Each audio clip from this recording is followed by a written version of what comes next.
আসসালামু আলাইকুম ভিউয়ার্স। আজকের ভিডিওতে আমরা দেখব কিভাবে ইউটিউব চ্যানেলের জন্য ট্যাগস ইউজ করতে হয়, অর্থাৎ কিওয়ার্ড অ্যাড করে দিতে হয়। আপনারা এই ছবিতে দেখতে পাচ্ছেন এইরকম আর কি কিছু ট্যাগ দিতে হয়, যার কারণে ইউটিউবের অর্থাৎ সার্চ করলেই যেন খুঁজে পাওয়া যায়, অথবা যেটাকে বলে ভিউজ অ্যান্ড রিচ গেইন। তো কথা না বাড়িয়ে সরাসরি চলে যাব আমাদের মূল ভিডিওতে একটা ইন্ট্রোর পরে। Welcome back viewers. সরাসরি চলে যাব আমাদের ডান পাশে এই চ্যানেল অপশনে। এখানে আসার পর সিম্পলি আমরা সেটিংসে চলে যাব। সেটিংসে ক্লিক করার পর এরকম একটি ইন্টারফেস আপনারা দেখতে পারবেন। এখানে চ্যানেল স্ট্যাটাস অ্যান্ড ফিচার্স এই অপশনে ক্লিক করে দেব। ক্লিক করার পর এটি আপনাদের সামনে একটি ইন্টারফেস শো করবে।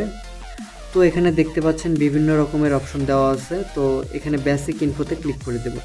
বেসিক ইনফোতে ক্লিক করার পরে এখানে দেখতে পাচ্ছি কিওয়ার্ডস, অর্থাৎ আমাদের মেইন কাজটা এখানে। যেমন আমি আমার চ্যানেলের জন্য কিছু কিওয়ার্ড এখানে অ্যাড করে রেখেছি, আপনারা চাইলে এখানে কিওয়ার্ড অ্যাড করতে পারবেন। আমি সরাসরি দেখিয়ে দিচ্ছি। সাপোজ আমি আরেকটা কিওয়ার্ড অ্যাড করব এখানে, SOHAN।